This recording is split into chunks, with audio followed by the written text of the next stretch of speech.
Mesa Política. Una mirada feminista para avanzar en la igualdad.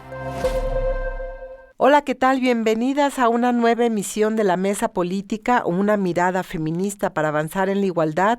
Yo soy Lucía Lagunes Huerta y el día de hoy hablaremos sobre los 100 primeros días de gobierno de la presidenta Claudia Sheinbaum Pardo. ¿Dónde está colocado el acento? ¿Hacia dónde va este gobierno denominado de la Cuarta Transformación, el segundo piso de la Cuarta Transformación? Pues de eso hablaremos en esta mesa política, así que acompáñenos. Así que bienvenidas, bienvenidos quienes estén conectados y pues agradecer también a nuestras analistas, Angélica de la Peña, Marta Tagle, Alma Margarita Oseguera, gracias por estar esta mañana. Y bueno, pues tema tenemos. El sábado se hizo el meeting por los 100 días de pues la presidenta Claudia Sheinbaum. Así que hoy vamos a analizar precisamente lo que nos refleja o lo que nos tendría que estar dimensionando en la vida nacional los primeros 100 días de esta presidenta. Así que déjeme recordarle los números en cabina: 55 60 60 55 71. También a través de las redes sociales nos puede encontrar como CIMAC Noticias, tanto en X como en Facebook, así que háganos llegar sus comentarios. ¿Qué evaluación hace usted de los primeros 100 días de gobierno de Claudia Sheinbaum?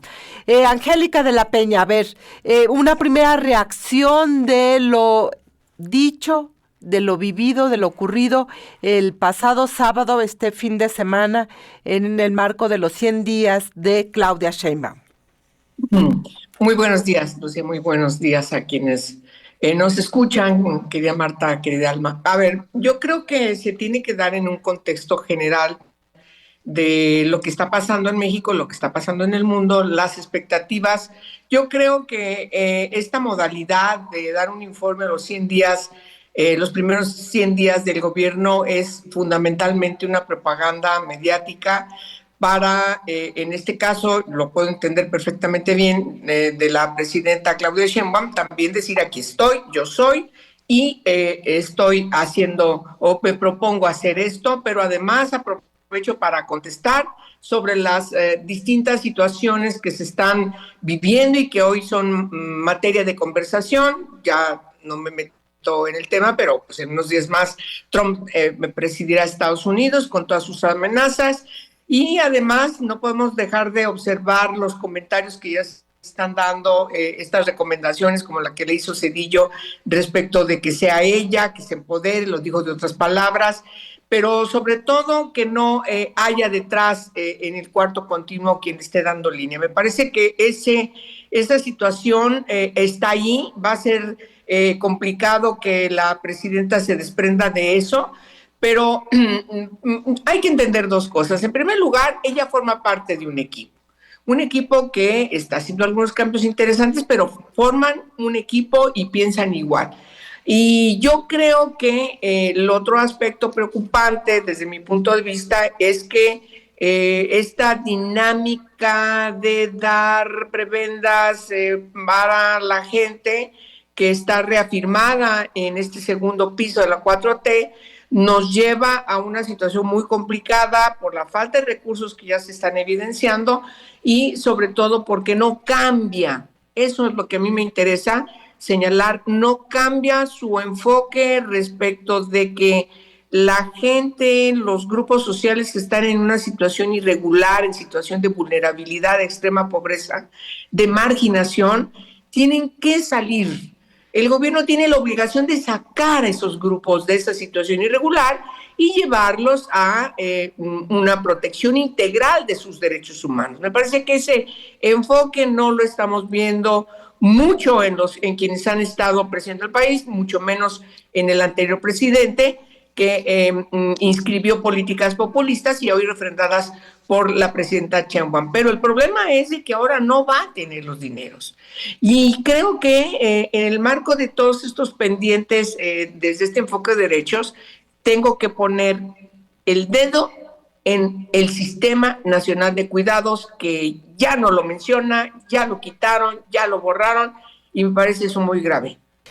Pues efectivamente, a ver, esta es una primera reflexión sobre lo que está, pues estamos viviendo o está lo que ocurrió el sábado pasado. Marta Tagle, ¿cuál es tu análisis de del discurso que escuchamos de Claudia Sheinbaum, de un zócalo lleno, sin lugar a dudas, ¿no?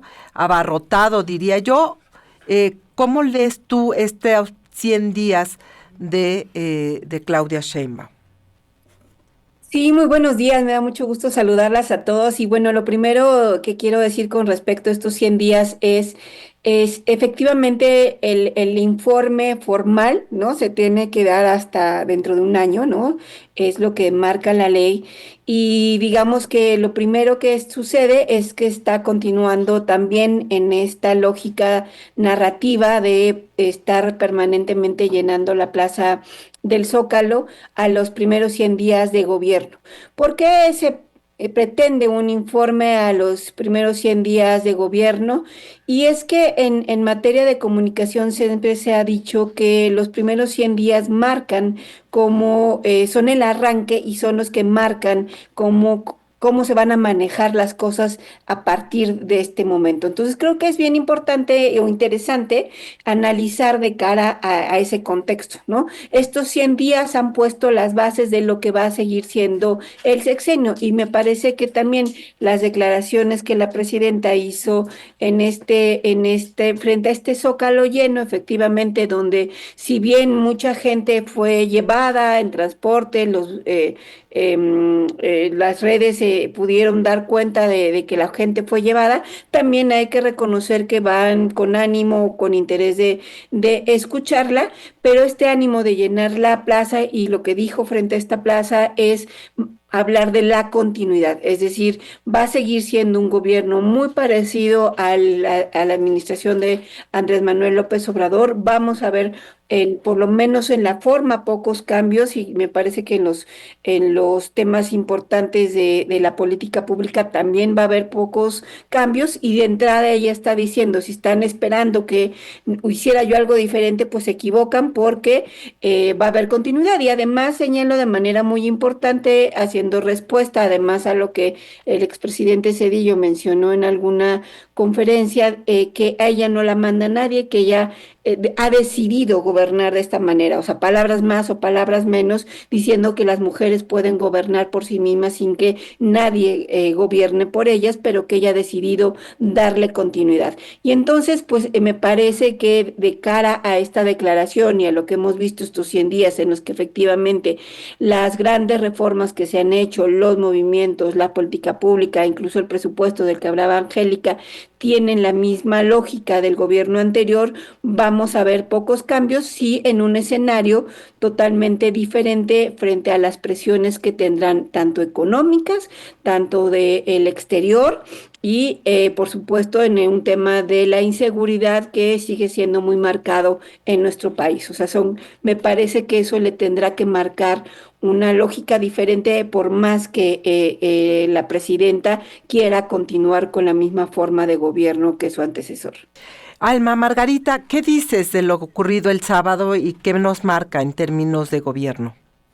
Bueno, me parece que fue un discurso muy parecido eh, a las frases de AMLO en su estilo, muy parecido, y en la práctica vemos que, por ejemplo, lo que tiene que ver con seguridad, la estrategia cambió y le dio ella también un realce.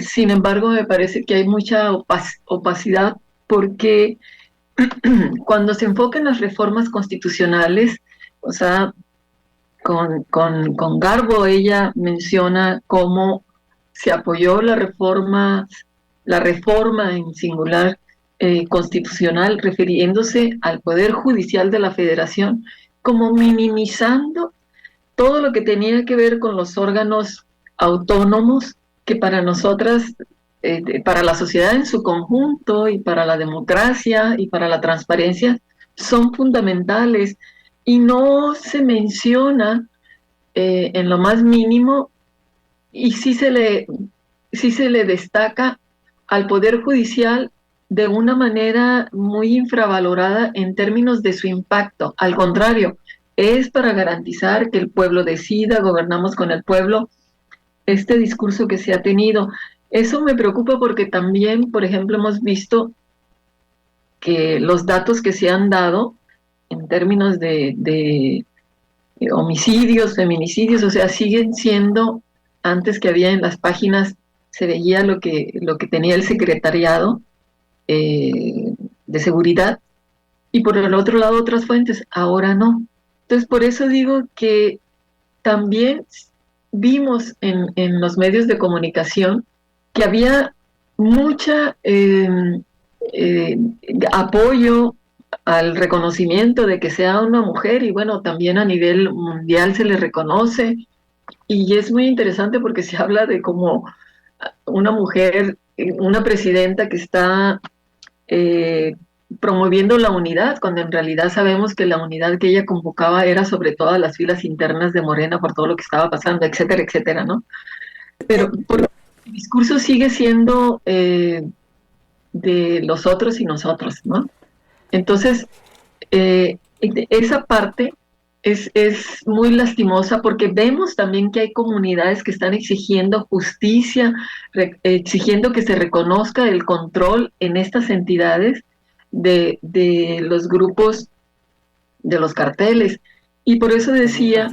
Que fue, perdón que te interrumpa, Alma, que fue uno de los temas centrales, el tema de seguridad. Me parece que hubo 4 grandes bloques: hablar de las mujeres, seguridad, pobreza y la continuidad de un proyecto de gobierno que, por supuesto, inició con Andrés Manuel López Obrador. Vamos a ir a un corte de estación, regresamos, no se vaya, estamos aquí en Mesa Política, una mirada feminista para avanzar en la igualdad. Volvemos. Reforma histórica para la igualdad de género en el lenguaje constitucional. El Senado de la República aprobó una reforma constitucional impulsada por la presidenta de México, Claudia Sheinbaum, que introduce el lenguaje inclusivo en 31 artículos de la Carta Magna. Con 112 votos a favor y 1 en contra, esta reforma tiene como objetivo visibilizar la igualdad de género y garantizar la representación de las mujeres en los textos legales y cargos públicos.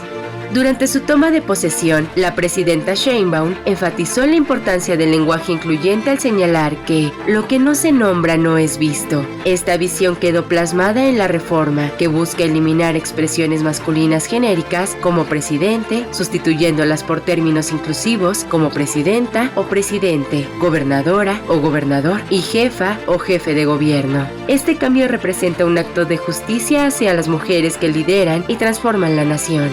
El presidente de la Comisión de Estudios Legislativos, Enrique Insunza, destacó que esta reforma es un paso crucial para erradicar la discriminación de género en la cultura mexicana. Señaló que el uso exclusivo de términos masculinos en los textos legales perpetúa la idea de que los cargos de poder están reservados para los hombres, relegando a las mujeres a roles secundarios. La senadora Olga Sosa, una de las principales promotoras de esta iniciativa, enfatizó que las mujeres ya estamos en la Constitución y queremos que la presidenta y las futuras presidentas lo estén también. Este cambio, señaló, no es solo simbólico, sino una herramienta para consolidar la equidad en los más altos niveles de toma de decisiones. Por su parte, el senador Óscar Cantón destacó que estas modificaciones representan la lucha histórica por los derechos de las mujeres. Afirmó que el lenguaje incluyente no es solo una cuestión de estilo, sino un reconocimiento del valor y liderazgo de las mujeres en la construcción de una sociedad más justa y próspera. El dictamen aprobado por el Pleno del Senado argumenta que el lenguaje no solo refleja la realidad, sino que también transmite y refuerza estereotipos de género. El predominio del masculino genérico en la Constitución ha invisibilizado históricamente a las mujeres y perpetuado desigualdades, por lo que esta reforma busca transformar dichas estructuras desde su raíz. Con estas modificaciones, artículos clave como el 69 ahora incluirán expresiones inclusivas. Por ejemplo, el texto referente al informe de gobierno dirá: la presidenta o el presidente de la República presentará un informe por escrito. Esto garantiza que las mujeres sean nombradas y reconocidas en los más altos cargos del país. Este logro representa un paso histórico hacia la igualdad sustantiva, reafirmando el compromiso del gobierno de Claudia Sheinbaum con la justicia de género y consolidando a México como líder en políticas inclusivas.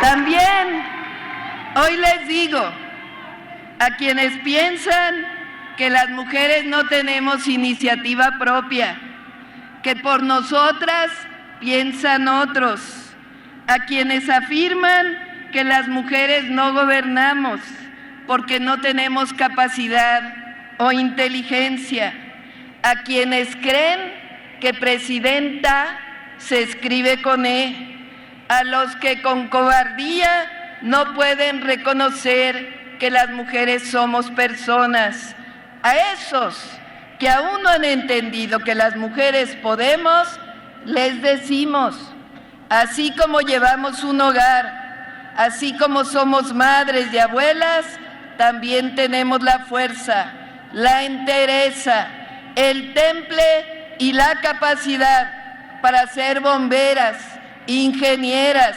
astronautas, doctoras, abogadas y comandantas supremas de las Fuerzas Armadas.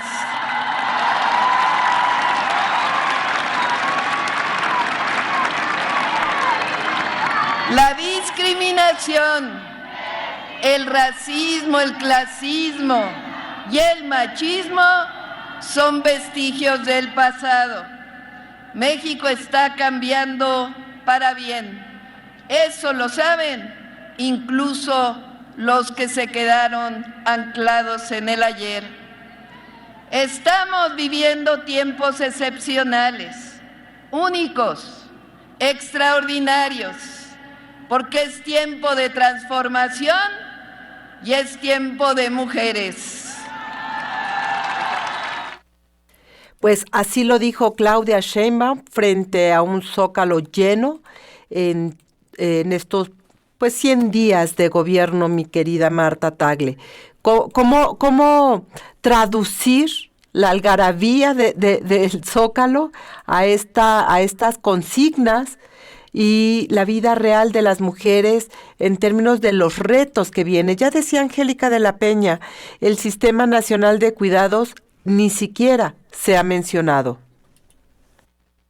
Sí, yo creo que además una cosa es lo que se dice y otra cosa es la realidad, ¿no? Como un poco lo que decía Margarita, ¿no? A nivel de narrativa, ahorita en esta parte que reproducen de su discurso del día de ayer en el Zócalo, habla de que el clasismo, el racismo y el machismo ya se quedaron en el pasado. Y eso quisiéramos, todas las mujeres y las mexicanas, porque efectivamente lo que hemos vivido, las violencias que vivimos de manera constante, están relacionadas con estos ismos que ella mencionaba, de manera muy particular el machismo. Pero yo creo que el machismo sigue más que nunca centrado ahí y no la mera llegada de una mujer como presidenta va a cambiar esta realidad. Y sobre todo si no pasamos del discurso a los hechos. En los hechos hemos visto que hasta ahora ni en las políticas públicas, ni en los presupuestos, ni en los cambios estructurales hay un cambio sustancial para las mujeres de a pie, para las que salen día a día a buscarse el trabajo y que tienen que andar buscando cómo le hacen para que sus hijos queden cuidados, para que tengan que atender a la persona mayor que está en casa, ¿no? Cuando esa responsabilidad sigue cayendo ahí, incluso en su discurso también mencionaba eso, no debería de ser así, pero las mujeres somos las que nos hacemos responsables de todo esto. No debería de ser así, lo dice la presidenta y así coincidimos, pero para que eso cambie no solamente falta decirlo, hacen falta políticas públicas y lo que hemos visto hasta ahora y lo platicábamos en uno de los programas es que anunció una serie de estancias infantiles que son las mismas que tenemos, que al final de cuentas van a ir dirigidas para mujeres que tienen un trabajo formal y que siguen sin resolver los problemas que las mujeres tienen de cuidados. Y tampoco la pensión para mujeres, de la cual habló de manera consistente, pues sí, sin duda es un reconocimiento a el trabajo que las mujeres han tenido que desempeñar a lo largo de su vida, pero pues no necesitamos llegar a los 64 años o a los 60 años para recibir un apoyo, sino tenemos en este momento que resolver esas desigualdades que hacen que las mujeres se enfrenten esa misma realidad en una condición totalmente diferente, y eso solamente se modifica a partir de la acción del Estado, del gobierno, con políticas públicas y presupuestos, que eso, más allá del discurso, no se ve reflejado ni en los presupuestos, y déjame decirte que ni siquiera en la propia consulta que se está haciendo del Plan Nacional de Desarrollo. Alma, Margarita, ¿qué hay que decir de esto? Ya lo coloca esta Marta Tagle. ¿Tú cómo lo miras? ¿Qué otros elementos ves? Sí, definitivamente en el discurso ella está hablando de un México de que estamos muy bien, y yo creo que en los programas sociales efectivamente se les ha mejorado, pero a una población, es pequeña la población a la que se le ha mejorado, y qué bueno, pero eso no responde a todo lo que ella prometió. Y también en su discurso es sumamente, como decía, es muy parecido al de AMLO, pero con su estilo, en el sentido de que la cuarta transformación va, nosotros somos quienes estamos con el pueblo, para el pueblo, todas estas formas que acercan a una población que está urgida de que siempre se le esté reconociendo, de que siempre se le esté escuchando. Esto es muy importante, pero en realidad también hay una población que está denunciando, que está exigiendo justicia y no le está llegando. O sea, tenemos todas las madres de desaparecidos, tenemos también todas las familias que se han tenido que ir de sus casas porque está controlado por carteles, las diferentes entidades, y esto es lo que me refiero. Y es un tema que ella no trata ni ahora ni trató en otro momento. Todo el tema de las madres buscadoras y demás es un tema, un asunto que está fuera del discurso. No se toca, y además, por ejemplo, es muy contradictorio que tenga un porcentaje del 76 al 80% de aprobación, según las encuestas, pero por el otro lado, es cuando al menos yo no recuerdo haber vivido un México, en mis 60 y tantos años, un México con tantas entidades tan atacadas, tan abiertamente, con tantos asesinatos a plena luz del día. Sabemos que en el sureste de la República siempre ha habido este tipo de situaciones, no solo por los carteles, pero como estamos viviendo el México del siglo XXI, del 2024 y 2025, yo no recuerdo haberlo vivido. Angélica de la Peña, ¿cómo miras tú esta parte? Mira, yo creo que hay muchos retos que tienen que irse imponiendo por la propia gobernanza. Creo que quien gana tiene todo el derecho legítimo de plantear las formas de cómo va a gobernar. Sin embargo, llegas con una constitucionalidad y entonces llegas al encargo también con la intención de cambiar esa constitucional. Me parece que ese es un error histórico por parte, ya no de López Obrador, sino de la presidenta Sheinbaum. Y todo lo que derivará de este tipo de decisiones, de abusos, de estas mayorías calificadas y mayorías en los congresos locales, ponen a México en una situación muy complicada en el futuro. Yo creo, y quiero mencionarlo, hoy hay una foto que circula mucho de esta reunión, esta concentración en el Zócalo de 28 gobernadoras y gobernadores, varios de la oposición ahí, que dan un mensaje interesante respecto de que se toman la foto, ¿sí? Eso no lo vimos en los 6 años de López Obrador. No vimos a López Obrador en ir a los estados de gobiernos de la oposición. Pero por el otro lado, hacer esto que se está haciendo con la Constitución a partir de un concepto de transformación que no está pegada ni siquiera a los principios convencionales o de respeto pétreo a la Constitución del 17, me parece que sí son llamados de alerta. Tiene derecho a seguir una ruta política como la que nos lo dijo durante la campaña, pero creo que siempre en México se tiene que tomar en consideración que hemos avanzado en tener equilibrios de un presidencialismo fuerte.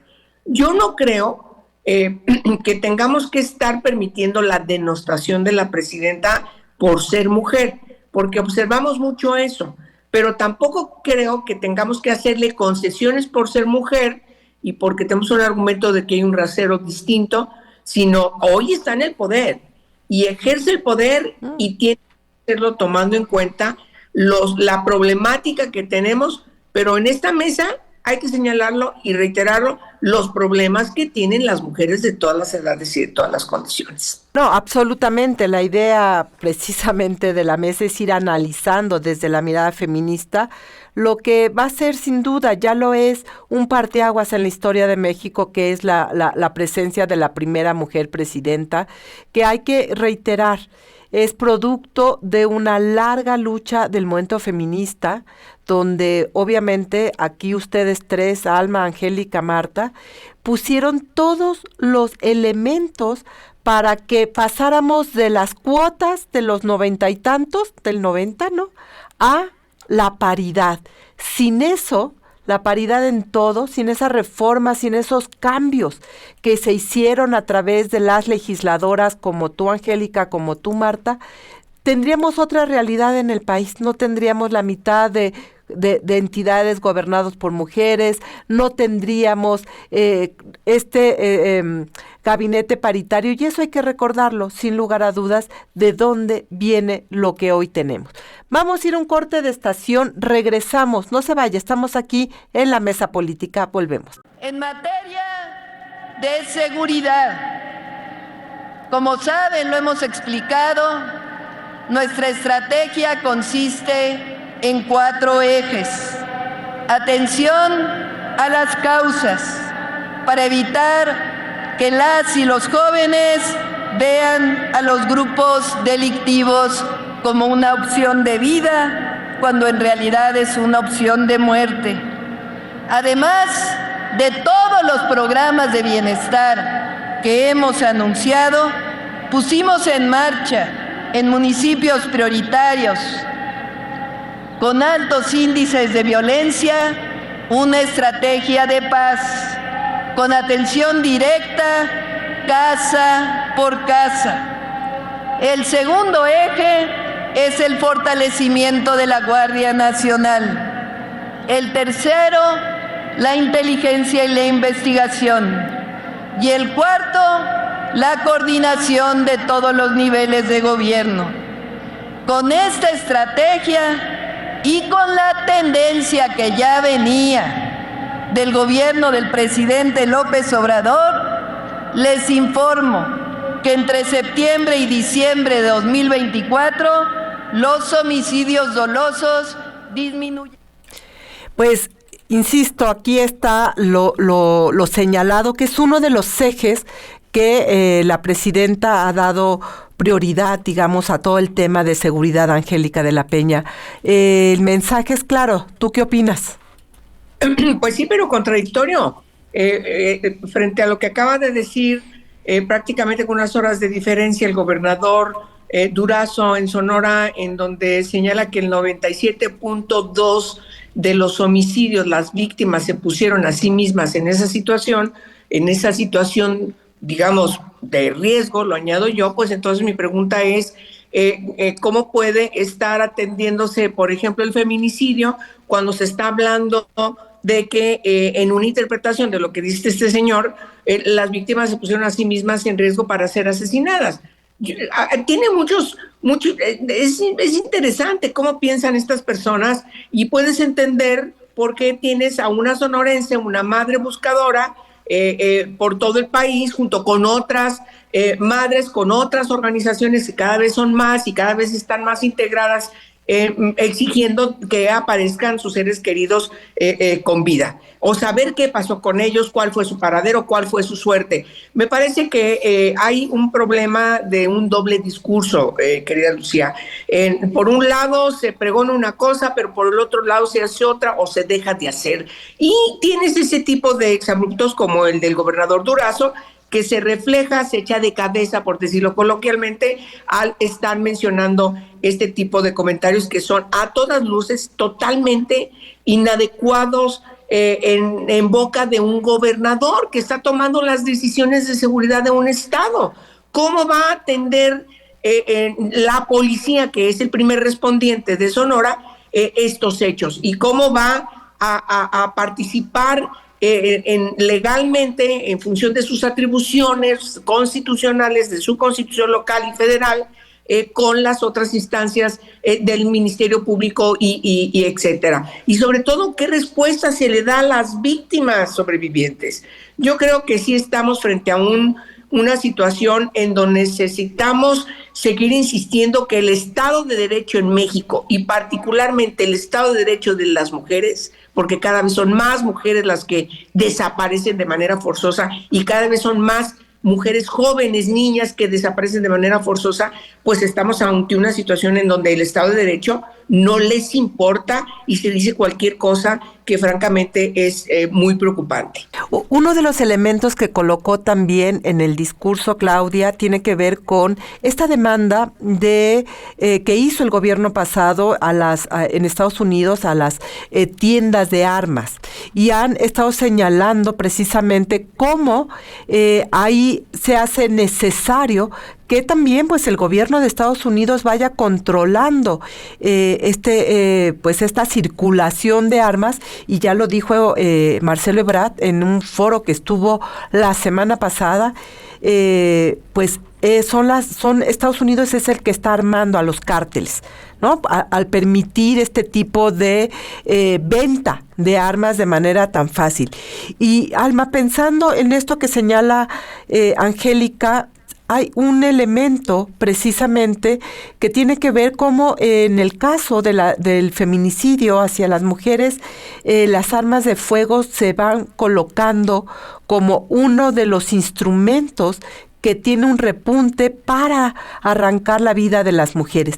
En esta estrategia de seguridad que señaló la presidenta, ¿dónde quedamos? Precisamente en la lógica de la vida y la integridad de las mujeres y niñas. Me parece que todavía no se ve la fuerza y el enfoque evidenciando cómo nos afecta precisamente más a la población de las mujeres cuando se tienen estas armas en las casas. O sea, todavía eso no se destaca porque no se ha logrado, en mi opinión, todo lo que tiene que ver para evidenciar el perfil del feminicida, que se quiere encajonar en un tipo cuando sabemos que puede ser cualquier padre, es marido, o sea, alguien de la familia cercano. O sea, siempre estamos viéndolo como algo distinto, ajeno. Entonces, me parece que no ha habido todavía una difusión que pueda enfocar lo que significa el riesgo para las mujeres, el riesgo en la familia, no solamente para las mujeres, para la familia en general, para niñas y niños. Y también me parece que hay otra arista que tiene que ver con el mensaje que lanza Claudia a la población de migrantes en Estados Unidos en relación a todo lo que ha sido el discurso antimexicano, mezclándolo. Por eso tenemos que poner estas bordes,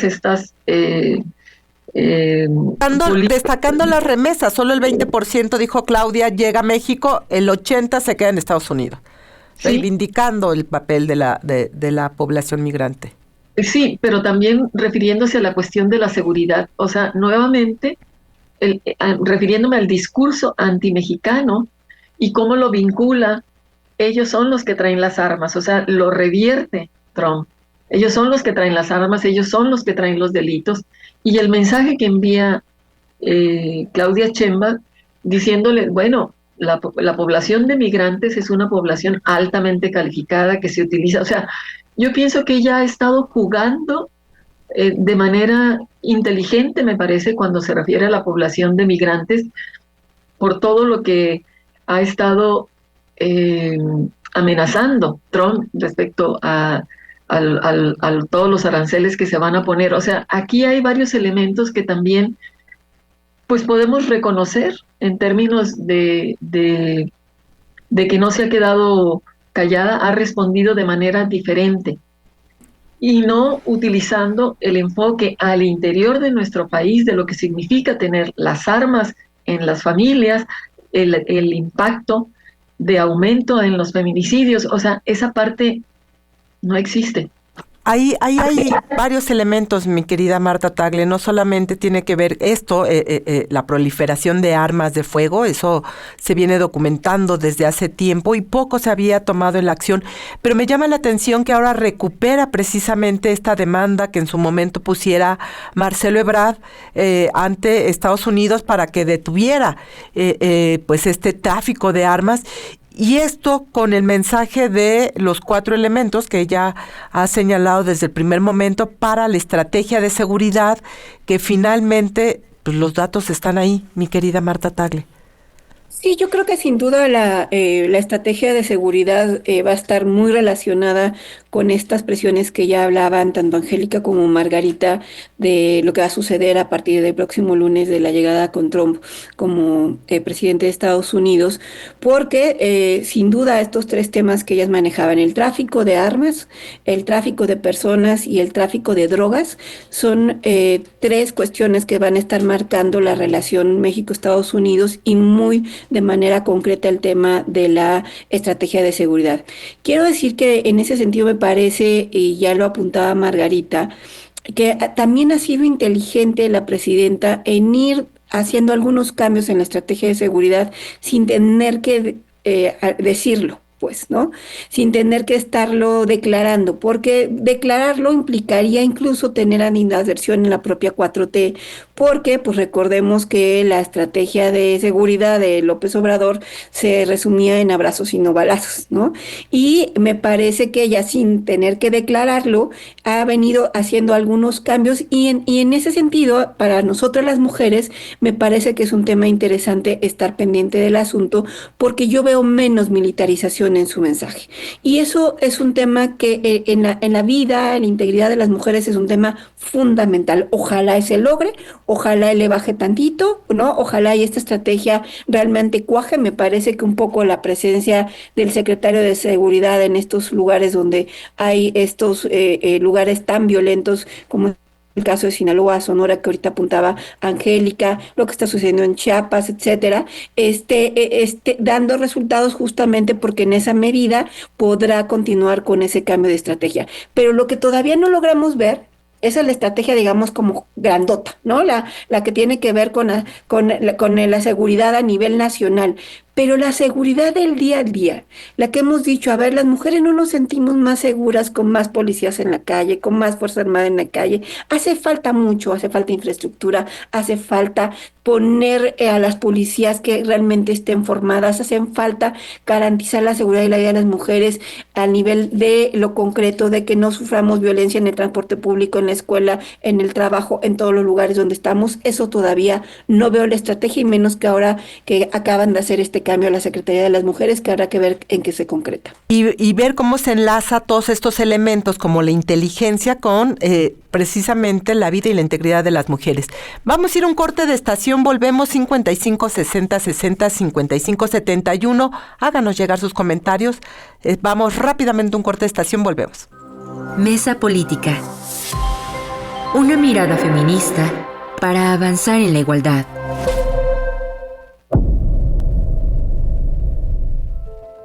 Livia Denis García, los desafíos y los logros como primera gobernadora de Guanajuato. Livia Denis García Muñoz Ledo hizo historia al convertirse en la primera mujer gobernadora de Guanajuato el 26 de septiembre de 2024. Su llegada al cargo marcó un hito en la política estatal, abriendo un nuevo capítulo en un estado tradicionalmente liderado por hombres. Durante su toma de protesta, García destacó su compromiso con la inclusión, el respeto a los derechos humanos y la lucha contra la corrupción como ejes centrales de su administración. De acuerdo con el INEGI, Guanajuato cuenta con una población de más de 6 millones de habitantes, de los cuales el 51.4% son mujeres. Aunque el estado es una de las principales economías de México, enfrenta desigualdades significativas. La tasa de participación económica femenina es de 47.9%, considerablemente menor que la masculina, mientras que la violencia de género sigue siendo una problemática crítica en varios municipios. Uno de los compromisos prioritarios de García ha sido la agenda de género. Anunció políticas para combatir la violencia contra las mujeres, como la mejora de los refugios para víctimas, la capacitación de servidores públicos en perspectiva de género y el fortalecimiento del acceso a la justicia. También propuso programas de apoyo para mujeres emprendedoras, con el objetivo de incrementar su participación económica y fomentar su independencia. No obstante, Guanajuato enfrenta problemas estructurales significativos. La inseguridad es uno de los principales retos, con altas tasas de homicidios y delitos relacionados con el crimen organizado. Además, el Estado lidia con rezagos en educación y acceso a servicios de salud en comunidades rurales, lo que limita las oportunidades de desarrollo para muchas familias. En su tercer informe de gobierno, García presentó avances en infraestructura, educación y salud. Entre los logros destacó la construcción de más de 300 kilómetros de caminos rurales, la entrega de 70,000 becas escolares y la rehabilitación de 20 hospitales y centros de salud. En el ámbito de seguridad, informó sobre la implementación de un nuevo modelo de policía comunitaria en 5 municipios, con resultados iniciales positivos. En la atención a la violencia de género, la gobernadora reportó la creación de 5 nuevos refugios para mujeres y sus hijos, así como la implementación de un programa de acompañamiento integral para víctimas. También se estableció una línea de atención de emergencias especializada, que ha atendido a más de 25,000 reportes en su primer año de operación. Aunque el gobierno de Livia Denis García ha logrado avances en áreas clave, el estado de Guanajuato sigue enfrentando desafíos importantes. Angélica de la Peña, ¿con qué cerramos después de este análisis? ¿Cuál dirías que queda de balance en términos de estos primeros 100 días? Me llama la atención y lo quiero recuperar lo que señalaba Alma Margarita. Las encuestas le dan una alta aprobación en estos primeros 100 días de gobierno. ¿Qué lectura hacemos? Bueno, sí le dan muy alta aprobación. Cuando entras en algunas encuestas a detalles, cómo está haciendo la política de seguridad, cómo se siente en la seguridad, ahí es bajísima. Me parece que tenemos que dar una lectura integral de las encuestas y más allá de los ánimos, verlo en lo concreto. Nadie puede poner a discusión, eso sí lo tengo que dejar claro, que ella llega con una gran votación, que llega con un gran reconocimiento como lideresa de la 4T, la continuidad. Me parece que fue una política impulsada de manera puntual por el López Obradorismo, que es un fenómeno que existe, que es real, que está creciendo. Simplemente no podemos cerrar los ojos cuántos gobiernos estatales gobiernan. Yo creo que llegará el momento, como pasa en toda la historia, querida Lucía, en hacer los balances respecto de la efectividad de la gobernanza. Cuando empiecen a tener problemas que no tienen solución, cuando empiecen a crecer las situaciones que no están debidamente bien atendidas, cuando se vea el fracaso de una elección de jueces, juezas, magistrados, magistradas, etcétera, que en los hechos, en lo concreto, va a estar peor esa solución que la que debió haberse impulsado, porque nadie puede defender al Poder Judicial respecto de que era lo máximo. Sí, había muchos errores, había muchas críticas, pero creo que la solución que se dio es totalmente incorrecta. Y eso se va a ver.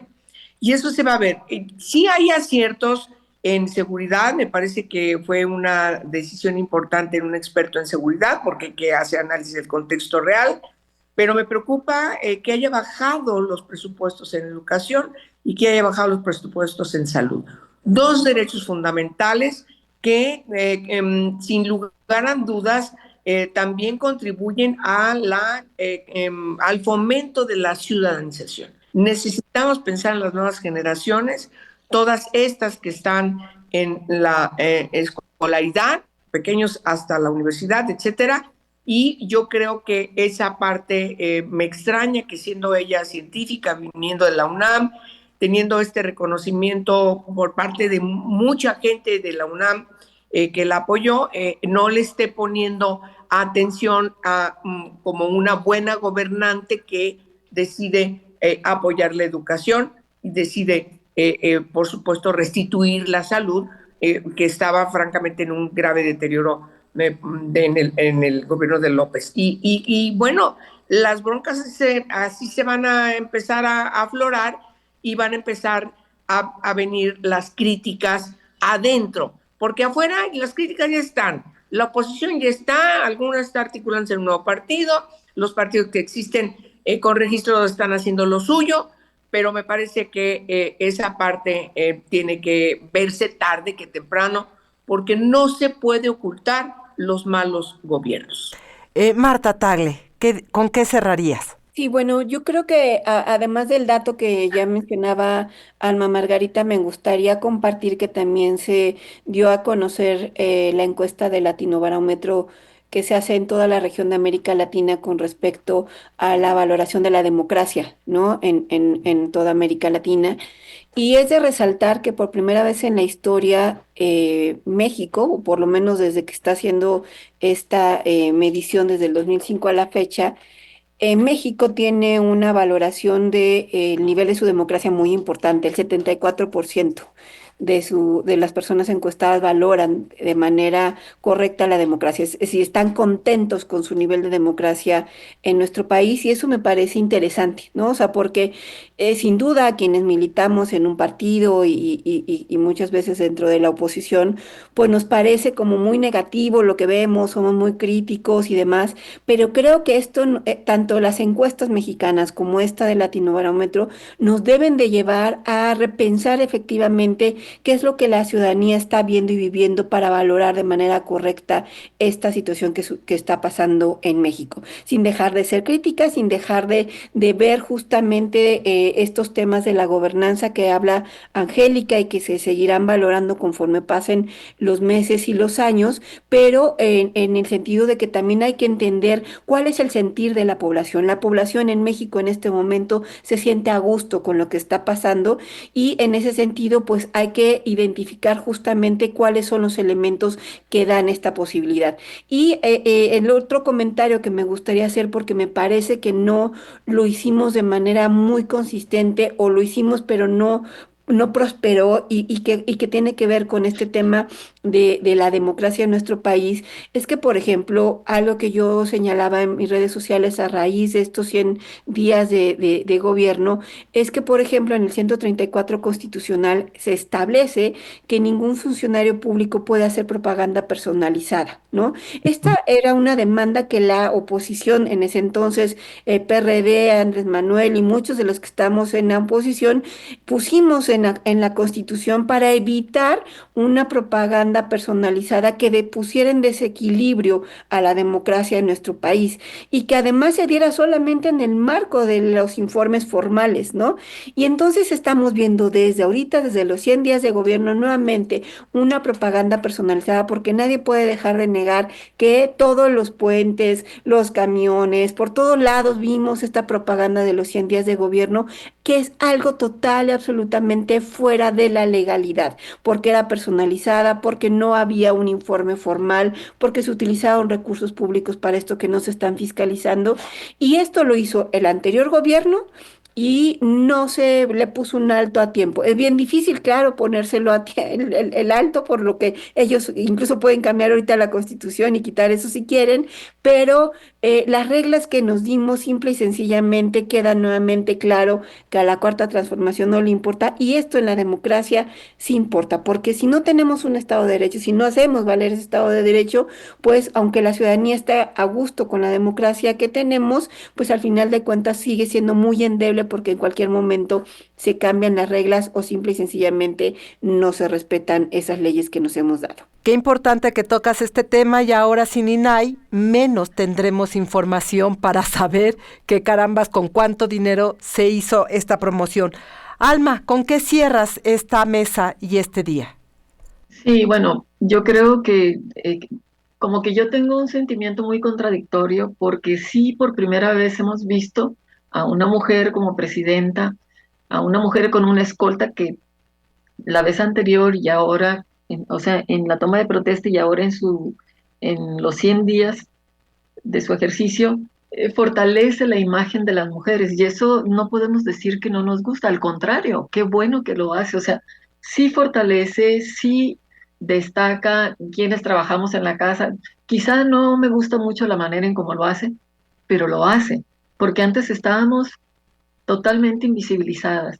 Sin embargo, los retos que tenemos como sociedad para las violaciones que se han hecho en relación al Estado de Derecho, en relación a el equilibrio de poderes, en relación a la falta de reconocimiento por el gobierno federal respecto al empleo y al crecimiento también económico, es decir, al no crecimiento, o sea, estos retos que están ahí no se tocan. Y yo quisiera pensar que así como a veces en el discurso, en su manera como lo ha hecho la presidenta, que habla, bueno, estamos haciendo eso porque el objetivo es tal cosa, pues que admitiera esa falta de crecimiento económico, esa falta de empleos, o sea, sí da becas, sí promueve, pero los porcentajes son muy todavía raquíticos. Y no es que digamos que no es importante, sí, pero estamos hablando de una población amplísima y eso queda muy corto. Yo creo que la sociedad mexicana requerimos ser más críticas, una sociedad más crítica, una juventud comprometida, que no solamente le interese que les van a becar, sino qué va a pasar después, como decía muy bien Angélica, el día de mañana, cuando estén ahí teniendo las consecuencias de todas estas decisiones que no fueron exactamente las correctas, o sea, el impacto que se va a tener en la vida cotidiana, en el encarecimiento, pues ahí es cuando se va a poder evidenciar. Así que yo esperaría sí poder fortalecer los diálogos y que ella pudiera abrirse más. Pienso que ha habido intentos no suficientes, no nos han alcanzado, no nos han convocado suficientes, porque, por ejemplo, con el Plan Nacional de Desarrollo se están haciendo foros, pero son foros con información y luego los hacen en lugares que solamente pueden llegar a algunos grupos. Pues eso no es incluir y estar participando con y para el pueblo. Que ese es todo un tema. Seguramente en la próxima mesa hablaremos sobre esta forma de construir el Plan Nacional de Desarrollo, entre otros temas que tendremos aquí. Eso fue todo en este episodio de Mesa Política, una mirada feminista para avanzar en la igualdad. Les invito a compartir sus comentarios en nuestras redes sociales y recuerde que puede escuchar el resto de nuestros episodios a través de Spotify o SoundCloud. Mesa Política. Una mirada feminista para avanzar en la igualdad.